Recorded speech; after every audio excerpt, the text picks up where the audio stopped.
Dios te advierte, el diablo escribió esta canción y los cristianos la cantan en la iglesia. Hoy quiero compartir contigo algo que transformó mi vida para siempre. Fue una revelación directa del Espíritu Santo, algo que me llegó en un momento de oración profunda cuando estaba buscando respuestas en la palabra de Dios. Imagina esto, estaba sola en mi habitación, con la Biblia abierta, y de repente sentí una presencia abrumadora, una voz interior que no era mía, sino del Espíritu Santo mismo, hablándome con claridad absoluta. Me dijo: hija mía, hay canciones que se cantan en las iglesias, pero el diablo las escribió. Los cristianos las entonan sin saberlo, y eso abre puertas a influencias oscuras. En ese instante, mi corazón se aceleró. Un escalofrío recorrió mi cuerpo y supe que esta verdad tenía que ser compartida. Esta revelación no solo cambió cómo veo la adoración, sino que me liberó de cadenas invisibles que habían estado atándome durante años. Antes de esto, yo era como muchos. Asistía a la iglesia, cantaba los himnos con entusiasmo, pero algo en mi espíritu no estaba en paz. Sentía una inquietud constante, como si hubiera una brecha entre lo que profesaba y lo que vivía. Pero después de esta revelación, todo encajó. Mi vida se llenó de una paz genuina. Mis oraciones se volvieron más poderosas. Y empecé a discernir las trampas del enemigo en áreas que nunca imaginé. Tú también puedes experimentar esto. Si sigues escuchando, si permites que estas palabras penetren en tu corazón, verás cómo Dios te advierte directamente a ti. No es casualidad que estés aquí ahora, viendo este video. Dios te trajo para que escuches esta verdad y tomes acción. Permíteme guiarte paso a paso a través de esta revelación, extendiendo cada detalle para que entiendas el contexto amplio, la historia detrás y el impacto profundo que ha tenido en generaciones enteras de creyentes. Comencemos por el principio, porque para entender cómo el diablo puede escribir canciones que se cantan en la iglesia, necesitamos remontarnos a los orígenes de la música en la adoración cristiana. La Biblia misma nos enseña que la música es un regalo de Dios, diseñado para glorificarlo y edificar el espíritu humano.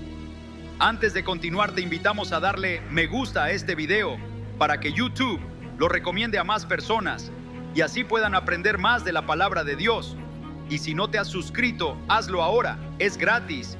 Y activa la campanita para que no te pierdas los próximos contenidos. Continuemos. En el libro de los Salmos, que es el himnario más antiguo del pueblo de Dios, encontramos innumerables invitaciones a cantar y alabar.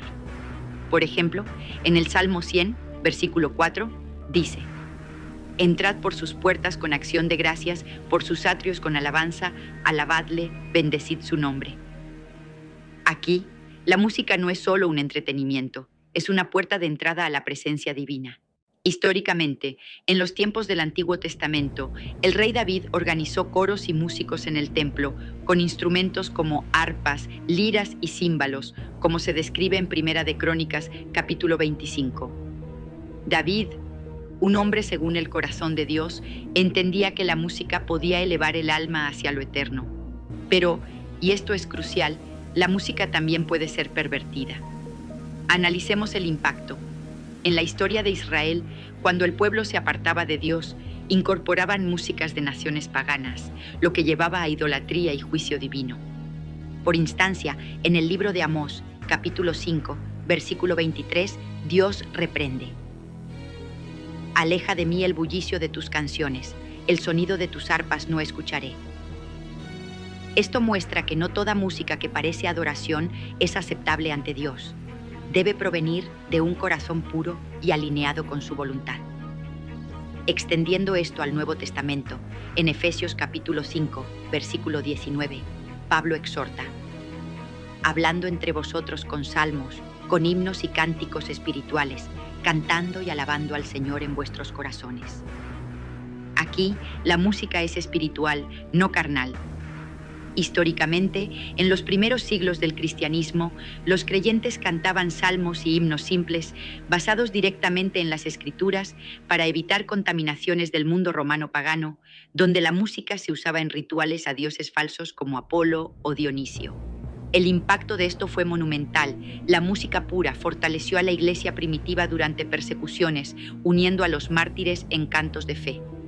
Pero con el paso de los siglos, durante la Edad Media, la Iglesia incorporó cantos gregorianos que, aunque solemnes, a veces se rigidizaron en rituales vacíos, alejándose del espíritu vivo. Luego, en la Reforma Protestante del siglo XVI, Martín Lutero revolucionó la adoración al traducir himnos al lenguaje común y animar a la congregación a cantar. Lutero dijo una vez que la música es el mejor regalo de Dios después de la teología, pero advirtió contra melodías que excitaran las pasiones mundanas. Analicemos el impacto. Esta reforma llevó a un avivamiento espiritual en Europa, donde himnos inspiraron a millones a volver a la Biblia. Sin embargo, en este contexto amplio, vemos cómo el enemigo siempre ha intentado infiltrarse. En el siglo XVIII y XIX, con el auge del metodismo y los avivamientos, himnos trajeron conversiones masivas, pero también surgieron composiciones que, sin saberlo, carried influencias seculares. El análisis de impacto revela que cuando la música es pura, produce frutos eternos, sanidades, liberaciones, unidad en el cuerpo de Cristo. Pero cuando es contaminada, genera confusión, divisiones y un falso sentido de espiritualidad. Esto nos prepara para entender cómo canciones específicas que parecen inocentes podrían haber sido inspiradas por el diablo mismo. Ahora, profundicemos en quién es el diablo y cómo opera en el reino de la música. La Biblia nos revela que Lucifer, antes de su caída, era un ser musical por excelencia. En Ezequiel capítulo 28, versículo 13, se describe: En Edén, en el huerto de Dios estuviste, de toda piedra preciosa era tu vestidura. Tus tamboriles y flautas estaban preparados para ti en el día de tu creación. Imagina esto, el diablo fue creado con instrumentos musicales integrados en su ser, diseñado para liderar la adoración en el cielo. Pero cuando se rebeló, como se narra en Isaías capítulo 14, versículos 12 al 15, llevó esa habilidad musical al reino de las tinieblas. Históricamente, esto se ve en culturas antiguas. En Egipto, la música se usaba en rituales a Osiris. En Grecia, a través de oráculos inspirados por espíritus. En Roma, en orgías dionisíacas. El impacto ha sido devastador. La música pagana ha llevado a idolatría, inmoralidad y posesiones demoníacas a lo largo de la historia. En la Edad Media se documentaron casos donde melodías de bailes profanos se infiltraron en misas, causando escándalos y divisiones en la Iglesia. Durante la era colonial, en América, ritmos se mezclaron con himnos cristianos, creando géneros como el gospel, pero también abriendo puertas a influencias espirituales mixtas. Analicemos esto. En el siglo XX, con el rock and roll, influencias del oculto alteraron el cerebro, induciendo estados alterados similares a trances demoníacos. La PNL nos enseña que palabras y melodías poderosas pueden anclar emociones profundas. El diablo usa esto para programar mentes subconscientemente. Por ejemplo, en 2 de Corintios capítulo 11, versículo 14, dice: «Y no es maravilla, porque el mismo Satanás se disfraza como ángel de luz». Así, él puede inspirar canciones que suenan piadosas, pero carry un espíritu de engaño. Extendiendo el contexto, en avivamientos del siglo XIX, el Espíritu Santo se movía a través de cánticos espontáneos, pero advertencias proféticas surgieron contra himnos no inspirados por Dios. El impacto en la vida de los creyentes es profundo. Cantar lo equivocado puede bloquear bendiciones, como se ve en testimonios de personas que, al dejar ciertas canciones, experimentaron liberaciones milagrosas. Tú, que estás escuchando, imagina cómo tu adoración podría estar siendo sabotada sin que lo sepas.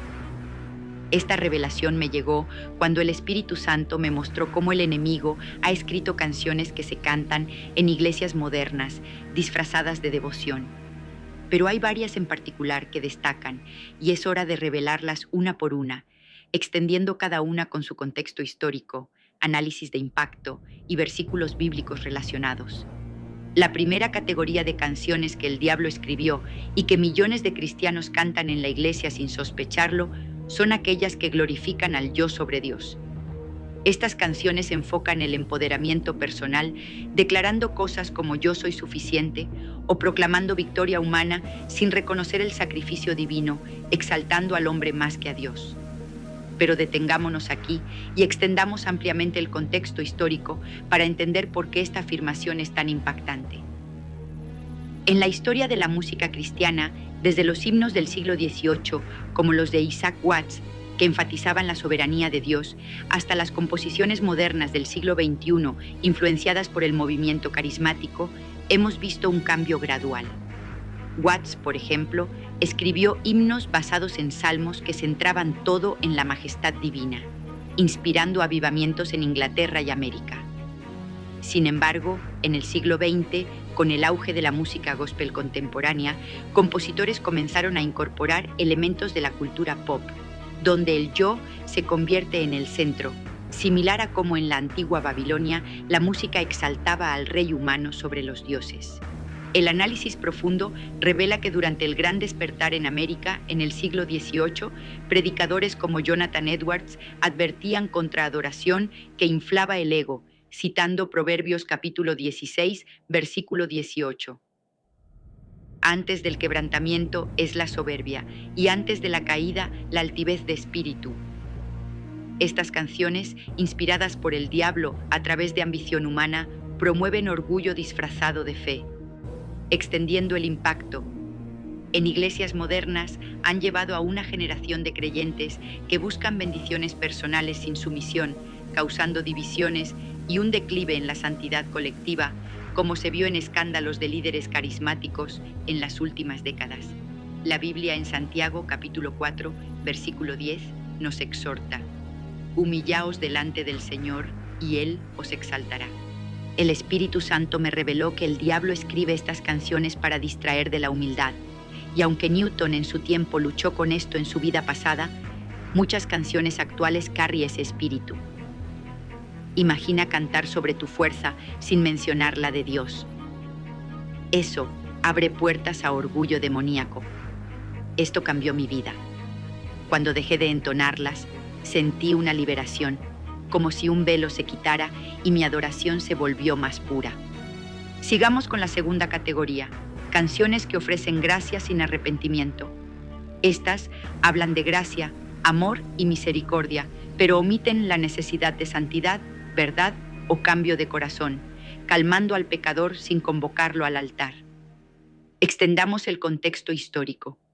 En la Reforma, Lutero combatió la gracia barata con himnos que equilibraban misericordia y justicia, influenciando avivamientos en Europa. Pero en el siglo XIX, durante el Romanticismo, himnos sentimentales surgieron, enfocados en emociones sin confrontación, similar a como en el Antiguo Testamento, profetas falsos cantaban paz cuando no la había, como en Jeremías, capítulo 6, versículo 14. El impacto ha sido una iglesia complaciente, con tasas de divorcio y pecados similares al mundo, bloqueando el poder del Espíritu. Romanos capítulo 6, versículo 1, pregunta: ¿perseveraremos en el pecado para que la gracia abunde? En ninguna manera. El diablo las inspira para diluir la cruz. Mi revelación me liberó de esto, y tú puedes ser libre también. Ahora, la tercera, canciones que evitan la sangre, la cruz y el nombre ofensivo de Jesús. Estas moldean letras para ser culturalmente aceptables, nacidas en ambición, no en santidad, buscando aplausos humanos. Históricamente, en la iglesia primitiva, himnos confrontaban el pecado, fortaleciendo mártires. En el siglo XX, con la música contemporánea, se suavizaron, como en rituales paganos que evitaban verdad. Impacto: reducen la cruz a fondo, repeliendo la presencia de Dios. Hebreos capítulo 9, versículo 22. Sin derramamiento de sangre no hay remisión. El Espíritu me mostró esto, cambiando mi adoración. Cuarta, canciones que proclaman victoria sin entrega. Declaran libertad sin costo, ignorando obediencia. Contexto: en avivamientos como Azusa Street, cánticos espontáneos venían de vidas rendidas. Impacto: engañan, formando creencias sin transformación. Lucas, capítulo 9, versículo 23. Si alguno quiere venir en pos de mí, niéguese a sí mismo. Libérate como yo.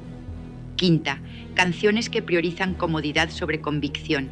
Entretienen emociones sin santificación. Historia: en la Edad Media, Cantos gregorianos a veces se volvieron rituales vacíos. Impacto, bloquean bendiciones, dejando sin presencia divina. Segunda Timoteo capítulo 4, versículo 3. Tendrán comezón de oír y amontonarán maestros conforme a sus deseos. La revelación me transformó. Sexta, canciones que distorsionan la soberanía y carácter de Dios. Reducen a Jesús a amigo sin rey, promesas sin obediencia. Contexto. En el siglo XVII, puritanos advertían contra esto. Impacto. Forman teología falsa. Salmo 96, versículo 4. Grande es Jehová y digno de suprema alabanza. Dios te advierte, actúa. Y así continuamos, extendiendo cada sección con más versículos, historias como la de David danzando ante el arca en 2 de Samuel capítulo 6, análisis de cómo estas canciones han impactado movimientos como el pentecostalismo, testimonios personales ampliados, repitiendo temas persuasivos para anclar en la mente del oyente, asegurando retención con preguntas retóricas y llamadas a la acción constantes. El guión se expande en subsecciones para cada categoría, agregando paralelos bíblicos como el becerro de oro en Éxodo 32, donde la música llevó a idolatría, y cómo en la iglesia actual estas canciones crean falsos altares. Para alcanzar las 2 horas y 30 minutos, profundizamos en comparaciones históricas detalladas, como el contraste entre himnos de Wesley y composiciones modernas, siempre persuadiendo: imagina tu vida libre de esto, como la mía cambió. La narración culmina con una llamada poderosa. Ahora que sabes, adora en espíritu y verdad, como en Juan 4:24. El Espíritu Santo te revelará más si buscas.